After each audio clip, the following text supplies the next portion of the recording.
Om Tat Ganeshaya Vidmahi Vakratundaaya Dhimahi Tanno Dantihi Prachodayate Om Tat Paramparyaya Vidmahi Jnana Lingeshwaraya Dhimahi Tanno Guruhu Prachodayate Om Yoga Maharishi Dr. Swami Geetananda Giri Guru Maharaj Ki Jai.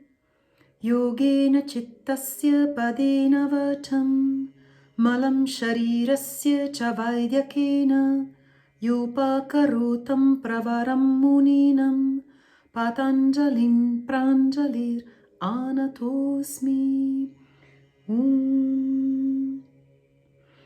Atas samadhi padaha vyādhi styāna saṁśaya pramāda-ālasya-avirati bhramti darshana alabdha bhumikatva anavasti tattvani citta-vikṣepāḥ'ste antarāyāḥ. Illness, mental laziness, doubt, procrastination, sloth, sensual craving, false perception, inability to attain and maintain the highest states. These are the mental obstacles. In the science of yantra, the number 9 is an overview number. In this list, we have an extensive overview of the 9 antarāyāḥ. Let's try to understand the psychology of Maharishi Patanjali. Why is it important to enumerate the obstacles? He points out each obstacle one by one, when he could have easily just mentioned one as an example. It is a wonderful analytical work he has done for us. The 9 obstacles, the antarāyāḥ, also known as citta-vikṣepāḥ, are mainly created by the mind. The task of yoga is mainly the work of tackling the mind. Yoga uses mind to transcend mind. If yoga is the cessation of the whirlpools of the mind, it follows that the mind will literally cease to exist in the process. This situation is a threat to the very survival of the mind, especially the subconscious mind. When its survival is at stake, the subconscious will pull up a good fight. Naturally, as a defense mechanism, the subconscious mind throws up obstacle after obstacle. The strategy is to make the sadhaka give up efforts on the yoga path. For example, the root cause of his illness, the first antarāyāḥ, is found in the subconscious mind. The subconscious mind causes even what appears to be an accident. What is the nature of this first obstacle, vyādhi, or disease, according to Maharishi Patanjali? The fact that we are born in a body is already a disease, according to the Laghu Yoga Vasistha, which considers the process of birth and rebirth as the basic psychosomatic disease, Sara Adija Vyādhi. We suffer the sickness of imprisonment in the cycle of birth and rebirth. This disease can only be cured by self-realization or the knowledge of the self, Atma Jnana. The Guru is the guide, a mentor who helps the Chela find the way to cure this eternal disease. To be born in a human body on this planet is not a coincidence. It is rather an incidence. We are born into physical unconsciousness. This is why yoga uses consciousness to create awareness at the physical level through proper use of hatha yoga practices. You get to know where your toes are and what your ankles or hands are feeling. When you stretch, you become aware of your muscles and joints. Hatha yoga practices are tremendous anatomy lessons of an inner nature. However, one cannot stop with asana. Yoga is not asana alone. Disease creates awareness of the body in a negative sense. When illness occurs, the patient becomes focused on the infirm body, to the exclusion of anything else. The Vedantic view is, I am not the body. Yet the body is also the temple where God resides, so it should be kept as beautiful, as clean, and as nicely decorated as possible. Tirumular says that the body needs to be made fit to host the divine, as it is the temple of the divine. Health is not only wealth, it is the coin of the spiritual realm as well. Styāna is laziness of a mental type. Many are physically active, but mentally, very few are capable of truly thoughtful and energetic action. It is also dullness of the mind, muddha. A destructive mind is inert and incapable of positive focus. Saṁśaya is doubt. This doubt or indecision is often related to one's sadhana. Am I fit for this? Maybe this is not the right path. Maybe this is not right for me. Maybe this is too much for me. It is too tough or too easy, and so on. These are the tricks that the subconscious mind plays to lure the sadhak away from sadhana. Maharishi Patanjali advises seekers to use the mind in order to transcend mind. Pramāda is procrastination and negligence. A story which illustrates this in Hindu tradition is the tale of Lord Ganesha. Shani, or Saturn, causes torment and bad luck for those who fall prey to his spell. He once tried to get Ganesha in his net of doom. Ganesha, being not only intelligent, but also clever, asked Saturn to come the next day as he was busy. Shani made Ganesh write down this appointment on a piece of paper. Ganesha wrote, "Come back tomorrow." When Saturn came back the next day, the Lord read, "Come back tomorrow." And so, with his skillful lateral out-of-the-box thinking, Ganesha escaped Saturn's influence forever. This is a good trick to get out of the unnecessary trouble. In sadhana, however, procrastination is a major obstacle. What is put off today will never get done tomorrow. The mind plays this old trick so well that one keeps delaying effort towards spiritual growth, thinking, I'll do it tomorrow. But of course, tomorrow never comes. Alasya is sloth. If you are so lazy that you cannot even move, your mind also becomes lazy. Growth is hindered, even retarded.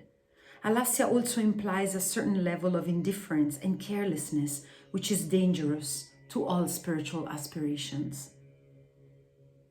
Avirati is indulgence in illusionary, temporal, and sensual aspects of life.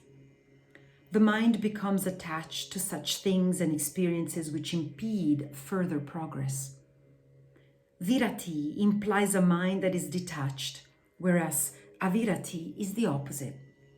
The subconscious mind detests non-detachment.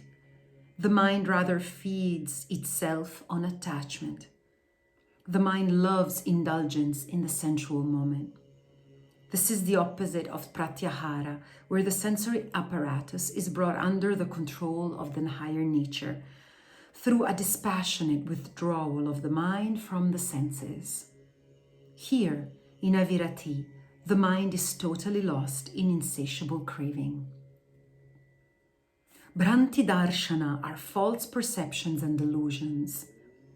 In epics like the Ramayana and Mahabharata, there are several examples of elaborate illusions created to dishearten the main characters such as Rama or Krishna or Arjuna. One must always maintain objectivity, especially in spiritual practice. During what seems to be a spiritual experience, one must stand back and ask, is this a real experience? Am I really having the spiritual experience? Or is this fantasy, an illusion of the ego? A common human frailty is to be caught up in unreal temporal situations. This fantasy world may be magnified in the spiritual path, So many deluded people believe they had a kundalini arousal or chakra opening experiences. Most of these are not real. How to determine if an experience is truly a spiritual one? There is a test. Every time an experience makes one a better human being, less self-centered, less egoistic, more open, serene, friendly, then the soul is progressing and the experience is one oriented towards growth. If the experience has an after effect of negativity, then it was not a very high experience. Swamiji often spoke about people's mistaken confusion after experiences brought up by hallucinogenic drugs during the 1970s. He stressed that the after effects of drugs bring a severe down after the high of the drug-induced experiences. He pointed out that there could never be a down after a real spiritual high. Every spiritual experience would lead to higher evolutionary states of being that would finally culminate in the ultimate liberation. Alapta bhumikatva is the inability to reach a higher state through one's practice. Each state of growth will be higher than the previous, and the practice and focus will also change in an appropriate manner. If one stagnates, then the urge to grow will also die a slow death. All cells have a death wish, which limits the lifespan. As well, there are patterns or biorhythms throughout life. This ties into the concept of alapta bhumikatva, in the sense that all have a subconscious wish not to progress. If this is too strong, it creates an inability to attain a higher state in sadhana. Anavastitatvani is the inability to maintain the one-pointed higher state that has been previously attained. This is a continuation of the previous obstacle in that the sadhaka reaches a higher state, but then slips back due to inability to maintain the intensity of sadhana. Many sportspersons rise to number one position, but then find it too hard at the top to handle and slip back into obscurity. It is hard to attain the higher states, but even tougher to maintain oneself in them. These are the citta-vikṣepāḥ'ste, the hindrances of the citta, the lower mind, which prevents progress on the evolutionary path of yoga. These 9 obstacles are barriers to evolutionary transformation. They are a series of last-ditch efforts made by the lower mind in this battle for survival. The antarāyāḥ prevent the destruction of the lower mind, blocking further growth in sadhana. We must realize that we are our own worst enemy. Not only are all of these antarāyāḥ present within us, they are us. When faced with a challenge, the first reaction of most human beings is denial. Please be aware of this tendency. To be aware is to be well prepared. Forewarned is forearmed. The first step in sadhana is the conscious decision to take total responsibility for oneself. Everyone must extricate themselves from the deep pit of false excuses which they have dug for themselves as the result of their samskara and vasana. Everyone may be given a rope or a ladder, but all must get out of the hole themselves. One must choose to get out. Otherwise, all higher teachings and advice will just be useless. It is the dharma of all sincere yoga guides to make this point clear to their students. All this confusion rises from the sense of I, the ahankara, the ego, that wants to preserve itself at any cost. Hence, the ahankara tries to find fault everywhere except within its own field of action. Mahatma Gandhi rightly said, "Be the change you want to see in the world." In order to see ourselves properly and know the change that needs to occur, we must delve deep within. For that, we need the introspective self-analysis of swadhyaya. Loka samasta sukhino bhavantu sarve janaha sukhino bhavantu. Shanti, Shanti, Shanti.